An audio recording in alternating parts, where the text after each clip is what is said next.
నమస్కారం friends. Hyderabad real estate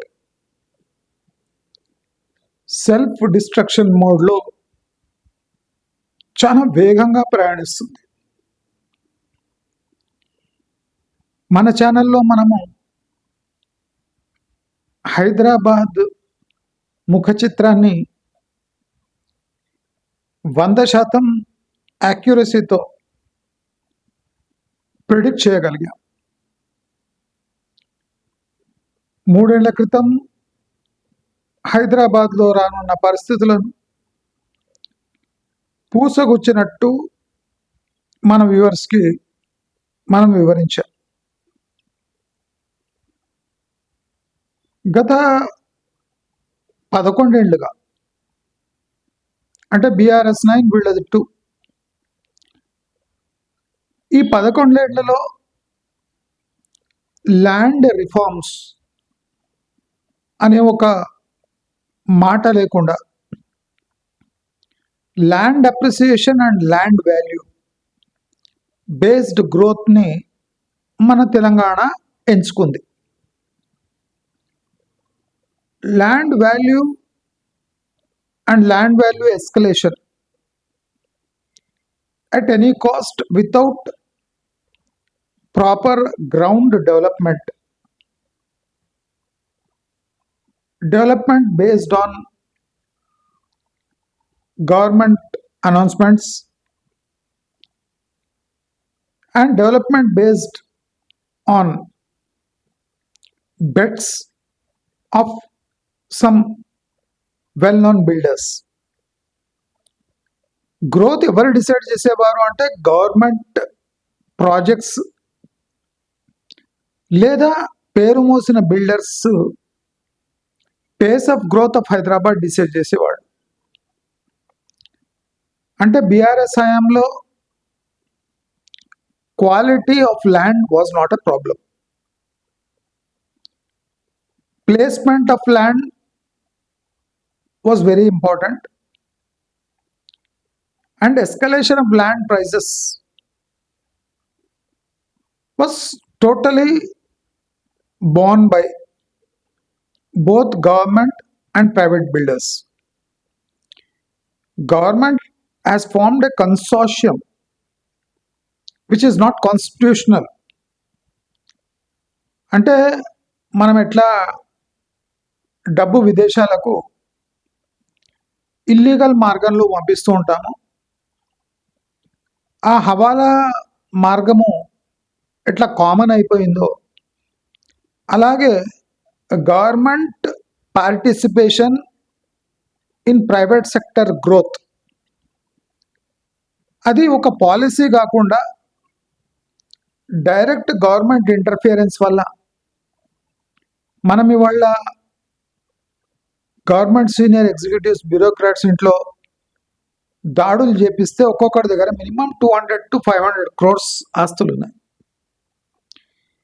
this is because there is no proper policy decision of government where a builder can follow and take up his projects. అంటే builder approvals అంతా హవాలా మార్గంలో జరుగుతూ వస్తున్నాయి. అంటే నీవు ఒక 400 ఫ్లాట్స్ కడుతూ ఉంటే నాకు ఒక 5-10 ఫ్లాట్స్ సమర్పించుకుంటే మీకు అన్ని అప్రూవల్స్ వచ్చేస్తాయి. అంటే స్టేక్ కూడా గవర్నమెంట్ది కాదు, పొలిటీషియన్స్ అండ్ బ్యూరోక్రాట్స్ పాలసీని స్వయంగా తయారు చేసుకొని ప్రతి ప్రాజెక్టుకు ఒక పాలసీ, ప్రతి ప్రాజెక్ట్కి దానికి తగిన కమిషన్ డిసైడ్ చేసుకొని హైదరాబాద్ గ్రోత్ స్టోరీని ఒక రేంజ్లోకి తీసుకెళ్ళారు. ఈ గ్రోత్ ఇలా ఉంది అని తెలిసిన మరుక్షణం మన ఛానల్ వందలాది వీడియోస్ రియల్ ఎస్టేట్ యొక్క పతనాన్ని మనం ఎలా స్టార్ట్ చేసామో అది మనం క్లియర్గా చూపిస్తూ వస్తున్నాం, మీరు వింటూ ఉన్నారు. ఇప్పుడు ఎట్లా అయిపోయిందంటే 9 years policy-less governance regarding housing and real estate. అది ఇప్పుడు ఏమైపోయిందంటే ఒక పాలసీ ఇంట్రడ్యూస్ చేయాలి, రియల్ ఎస్టేట్ని ఒక గాడిలో పెట్టాలి అంటే ఇప్పుడు పాత ప్రాజెక్ట్స్ కొత్త ప్రాజెక్ట్స్ అనే ఒక కొత్త డైలమాలో ప్రభుత్వం ఏ ప్రభుత్వం అయినా ఉంటుంది. నేను మీకు చెప్పాను ఇల్లీగల్ ల్యాండ్స్లో ఇప్పుడు హైడ్రా అప్రూవ్ చేయని ల్యాండ్స్లో కొన్ని వేల లక్షల ఫ్లాట్లు నిర్మించడం జరిగింది. అప్పుడు మున్సిపాలిటీ వద్దు అని అడ్డుకోలేదు, నీటిపారుదల శాఖ అడ్రస్ లేదు. అంటే ఒక బిల్డింగ్ అప్రూవ్ చేయాలి అంటే నీటిపారుదల శాఖ యొక్క అనుమతి అనేది బహిరంగంగా ఎవరు విని ఉండరు. అది హైడ్రా వచ్చినాక, కాంగ్రెస్ ప్రభుత్వం వచ్చినాక ప్రతి ఒక్క శాఖను నిద్రలేపి తమ అడ్వాంటేజ్ కోసం యూజ్ చేసుకోవడం జరుగుతుంది. లేకపోతే నీటిపారుదల శాఖ యొక్క ప్రమేయం లేకుండా కన్స్ట్రక్షన్ జరపొద్దు అనే మాట మీరు చాలా మటుకు లాస్ట్ 9 yearsలో వినుండరు. అంటే నీటిపారుదల శాఖ అంటే కెనాళ్ళు, ఈ వాగులు, రివర్స్ని, డ్యామ్స్ని కంట్రోల్ చేసే శాఖ. లేదా నీటిపారుదల శాఖ అంటే అగ్రికల్చర్ ల్యాండ్స్కి కెనాల్స్, లేదా మన పట్టణానికి త్రాగునీటి కోసం పనిచేసే శాఖ అని మనం ఇంతవరకు అనుకుంటున్నా ఉన్నాం. కానీ హైడ్రా వచ్చాక నీటిపారుదల శాఖ యొక్క అనుమతి ద్వారా ఈ హైరైజ్లు కట్టాలి అనే కొత్త పలుకు మనం వింటూనే ఉన్నాం. అదే కాకుండా నీటిపారుదల శాఖ వాళ్ళ కొత్త అనుమతులు పక్కన పెడితే హెచ్ఎండిఏ యథేచ్ఛగా అప్రూవల్ చేసేది. మరి హెచ్ఎండిఏకి నీటిపారుదల శాఖ ఉంది అని తెలియదా? బఫర్ జోన్ అనే మాట కాంగ్రెస్ హయాంలో పుట్టుకొచ్చిందా? ఎఫ్టిఎల్ అనేది రంగనాథ్ డిస్కవర్ చేసిన వర్డ్. మరి హెచ్ఎండిఏకి నిబంధనలు ఇవన్నీ తెలియకుండానే అప్రూవల్స్ ఎట్లిచ్చింది? ఇది the most thing issue that is pinching the Hyderabad real estate. అయితే మనం ఇప్పుడు ఇదంతా ఈ 3 శాఖలు ఒకటైతే హైడ్రా అనేది వీటన్నిటికీ అంటే ఇంపార్టెన్స్ కల్పించిన శాఖ. హైడ్రా తాను పంజా విసిరే ముందు ఈ 3 శాఖలను నిద్రలేపి ఉసిగొలిపి తన యాక్షన్ కోసం ఈ 3 శాఖలను వాడుకుంటుంది. అయితే ప్రాబ్లం ఏమంటే ఈ ఎఫ్టిఎల్ బఫర్ జోన్స్ అనేది లేక్స్, వాగులు, వంకలు మన హైదరాబాద్ పుట్టినప్పటి నుంచి ఉన్న, మన తెలంగాణ, ఆంధ్రప్రదేశ్ పుట్టినప్పటి నుంచి ఉన్న ఈ ఎఫ్టిఎల్ బఫర్ జోన్స్ అనేవి రియల్ ఎస్టేట్ వాళ్ళ పర్సనల్ రిస్క్లో వేశారు. అంటే ఇక్కడ నీళ్ళు వస్తాయి, ఈ బఫర్ జోన్లో నీళ్లు రావచ్చు, నీళ్లు వచ్చినా మీకు ఓకే అయితే మాకు ఓకే అనే అప్రూవల్స్ ఇచ్చేవారు. కానీ ఇప్పుడు హైడ్రా వచ్చిన తర్వాత ఎట్టి పరిస్థితుల్లో బఫర్ జోన్లో కూడా మీరు మీ రిస్క్ తీసుకొని కూడా మీ ల్యాండ్లో కూడా కట్టుకోవద్దు అనే నిబంధన గుర్తు చేయడం జరుగుతుంది. ప్రాక్టికలీ ఎఫ్టిఎల్ బఫర్ జోన్లో కన్స్ట్రక్షన్స్ ఉండొద్దు, కానీ మన తెలంగాణ పుట్టిన తర్వాత ఆంధ్రప్రదేశ్ ఉన్నప్పుడు బఫర్ జోన్లో మీ రిస్క్లో మీరు ఫ్లాట్స్ కట్టొచ్చు, ఇండ్లు కట్టుకోవచ్చు. మనం చాలా చోట్ల చెరువుల్లో వాన వచ్చినప్పుడు ఇండ్ల కాలనీల్లో నీళ్లు రావడం, ఇది ఏ సూచకం అంటే అది ఆ రిస్క్. అప్పట్లో అలా రిస్క్ మీదే కట్టుకుంటే కట్టుకోండి అనే అనుమతులు ఇచ్చారు. కానీ ఇప్పుడు హైడ్రా వచ్చిన తర్వాత ఆ రూల్స్ని స్ట్రిక్ట్గా పాటిస్తున్నారు, సో కాల్డ్ హైడ్రా. అయితే ఇప్పుడు రీసెంట్లీ హైకోర్టు హైడ్రా రంగనాథ్పై విరుచుకుపడింది. అసలు ఆయన ఆ పదవిలో ఉండడానికి అర్హుడు కాదు, ఇమ్మీడియట్లీ దించేయాలి అనే ఒక ప్రతిపాదన పెట్టింది. లేదా మిలిటరీని దింపి ఆయనను అరెస్ట్ చేపిస్తామని కూడా చెప్పింది. అంటే దీని అంతా ఏం సూచిస్తుందంటే లా ఆఫ్ ది ల్యాండ్ ఉంది, ఇంటర్ప్రిటేషన్ ఆఫ్ ది లా అది కొన్ని దశాబ్దాలుగా తప్పుగా జరుగుతుంది. ల్యాండ్ కబ్జా చేసిన వాడు ఏ రకంగా కబ్జా చేశాడు? What is the definition of కబ్జా? అంటే ఫోర్స్ఫుల్లీ సంతకం పెట్టించుకున్నాడా, లేదా ఎప్పుడో అమ్మినవాడు ప్రాపర్ దస్తావేజులు తయారు చేసుకోలేదా, లేదా అమ్మినప్పుడు సరి అయిన వ్యక్తి దగ్గర కొనలేదా, లేదా తీసుకున్నప్పుడు సరైన డబ్బులు ఇవ్వలేదా, లేదా అప్పుడు చాలా తక్కువ డబ్బులు ఇచ్చి కొనుక్కున్నాడు, ఇప్పుడు అది కోట్లలో పలికింది కనుక ఆ ల్యాండ్ ఓనర్స్ మళ్ళీ కేసేస్తున్నారా, లీగలీ వీక్ వికెట్ మీద ఉన్న ల్యాండ్కు మళ్ళీ ఇప్పుడు డిమాండ్ ఏర్పడ్డాక కొత్త లిటిగేషన్స్ వస్తున్నాయా అనే ఇంటర్ప్రిటేషన్ కబ్జా లోపల వస్తుంది.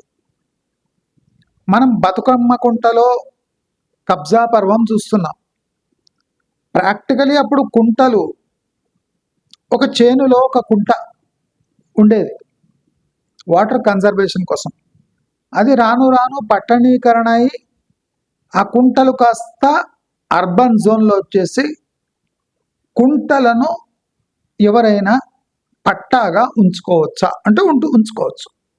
ఇప్పుడు మనం రీసెంట్లీ ఎగ్జాంపుల్ చూస్తే గవర్నమెంట్ సబ్సిడీస్ ద్వారా మనము స్మాల్ పాండ్స్ అవి మనం తోడుకోవచ్చు అగ్రికల్చర్ ల్యాండ్లో. దానికి ప్రభుత్వ సబ్సిడీ కూడా ఉంది. అంటే అది ఒక పాండ్ కింద లెక్క, ఒక లేక్ కింద కూడా మారచ్చు, పెద్దదైతే ఒక లేక్ కూడా కావచ్చు. సో గవర్నమెంట్ పాలసీ కింద తోవుకున్న లేక్స్, పాండ్స్ రేపు అర్బనైజేషన్ అయి అవి ఇల్లీగల్ కూడా కావచ్చు. So artificially man made ponds and lakes కూడా ఎఫ్టిఎల్ బఫర్ జోన్లో వచ్చే అవకాశం ఉంది. అంటే ఫ్యూచర్లో రియల్ ఎస్టేట్ యొక్క లీగాలిటీ ఇంకా కష్టంగా మారనుంది.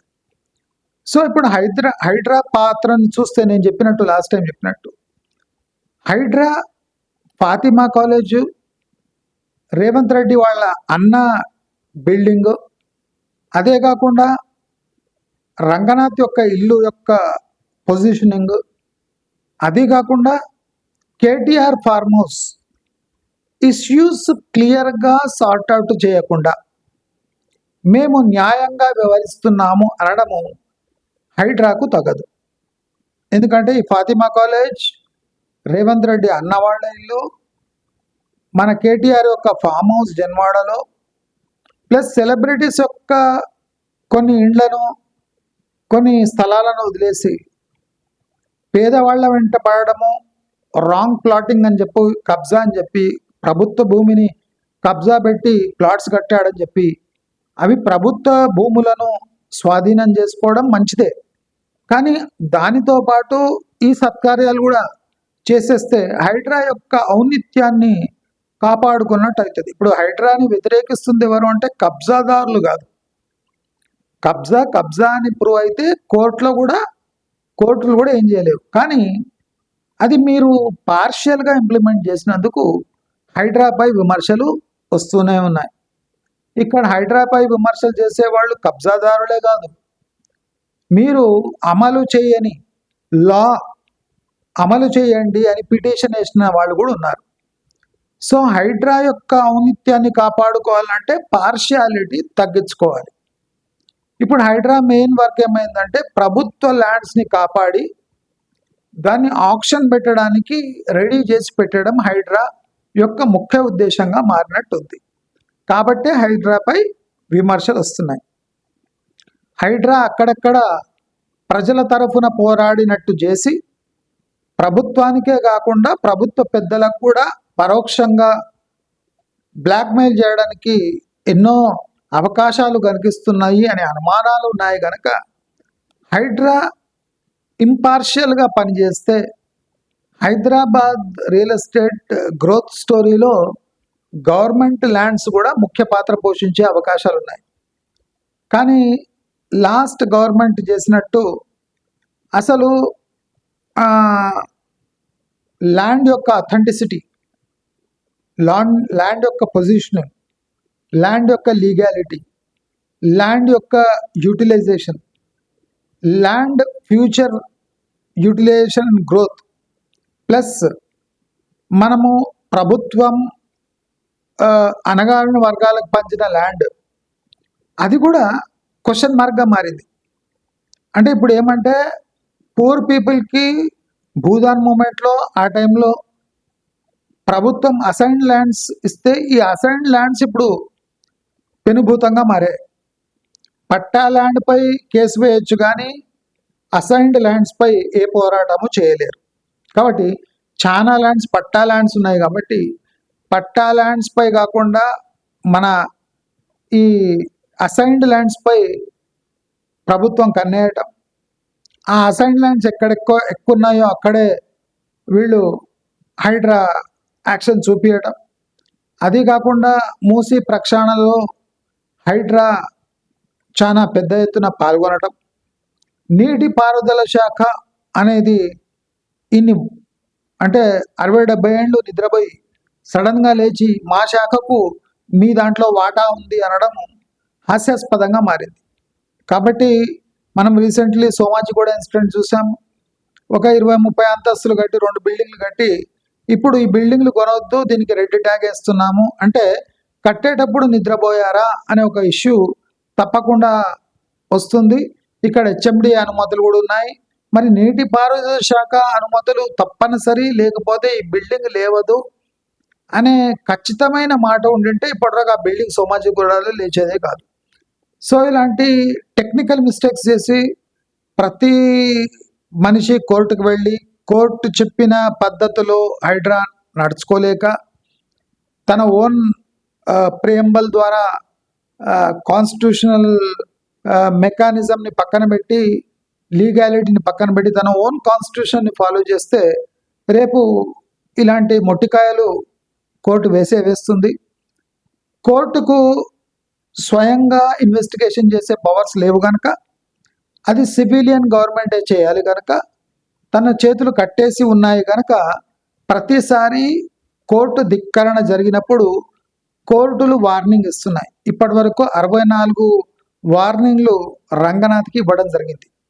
ఈ వార్నింగ్లు తప్పైనా కోర్టు డిసైడ్ చేయలేక స్టే ఇచ్చినా, ఆ స్టేని ఉల్లంఘించినందుకు రంగనాథ్ని తిట్టినా, కానీ ప్రాక్టికల్గా కోర్ట్స్ స్టే ఎందుకు ఇస్తున్నాయి, ఎన్నిసార్లు ఇవ్వచ్చు అనే ఒక గైడ్ లైన్ లేని కారణంగా ప్రభుత్వాలు పనిచేయలేక పరిస్థితి ఇప్పుడు ఏర్పడింది.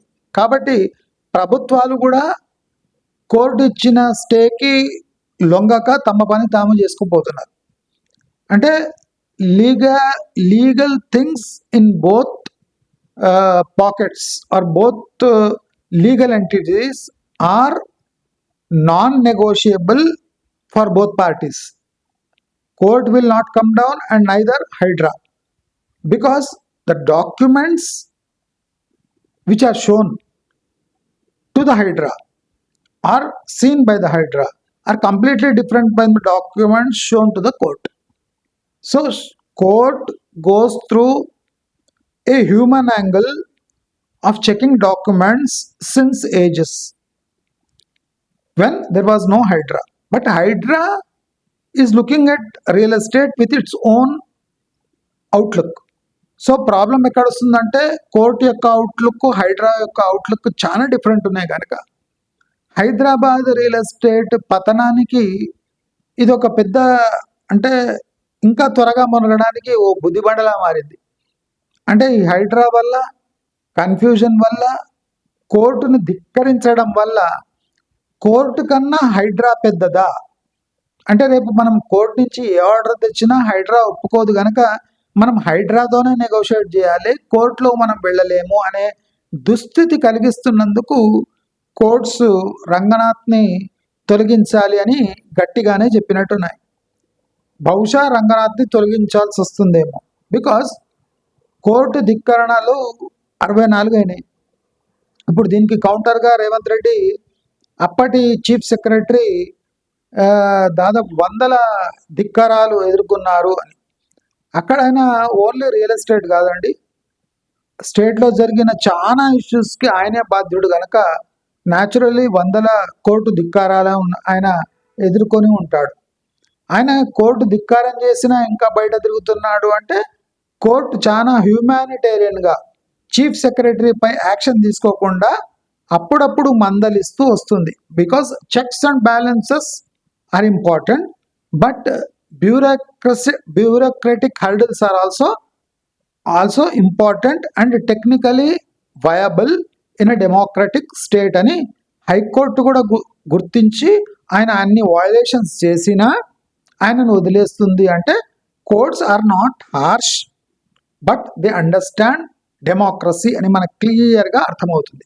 కాబట్టి కోర్టు యొక్క పేషెన్స్ టెస్ట్ చేయకుండా హైడ్రాని ఒక అంటే సెలెక్టివ్ టూల్గా వాడుకోకుండా అందరికీ న్యాయం ఇచ్చేటట్టు హైడ్రాని డెవలప్ చేస్తే హైడ్రాకు అంటే బాగా లైఫ్ ఉంది.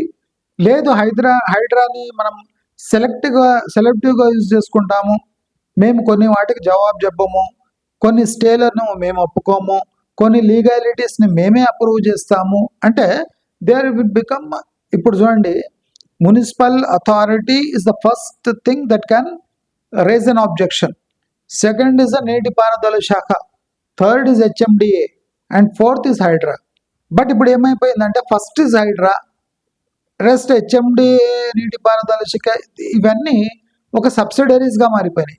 అంటే హైడ్రాతో నెగోషియేట్ చేస్తే you can do anything in Hyderabad అనే ఒక నెగటివ్ ఫీలింగ్ వస్తుంది. కనుక రేవంత్ రెడ్డి గారు ఈ హైడ్రాని కొద్దిగా అదుపులో ఉంచుకొని న్యాయబద్ధంగా బతుకమ్మ కుంటలో అగ్రెసివ్గా ఉన్నట్టు వేరే చోటు కూడా అగ్రెసివ్గా ఉండి హైడ్రా పాలసీ ఎప్పటి నుంచి ఇంప్లిమెంట్ చేస్తున్నారో అది క్లియర్ కట్గా ఒక డెడ్ లైన్ రూపంలో ఇస్తే దీని తర్వాత ఇలాంటి చర్యలు తప్పవు అని చెప్తే బాగుండేది. కానీ పాతవి తీసి అప్పుడు నీటిపారుదల శాఖ యొక్క డ్యూటీస్ కూడా క్లియర్ లేనప్పటి టైంలో నుంచి అప్రూవల్స్ తీసుకొని 100 కోట్లు మింగిన ఆఫీసర్స్ యొక్క సంతకాలను బాగా కన్సిడర్ చేయకుండా, అసలు వీళ్ళు ఎట్లిచ్చారు అనే ఒక పాయింట్ రైజ్ చేయకుండా డైరెక్ట్ కూల్ చేస్తామనడము ఒక ఆటోక్రటిక్ మోడ్లో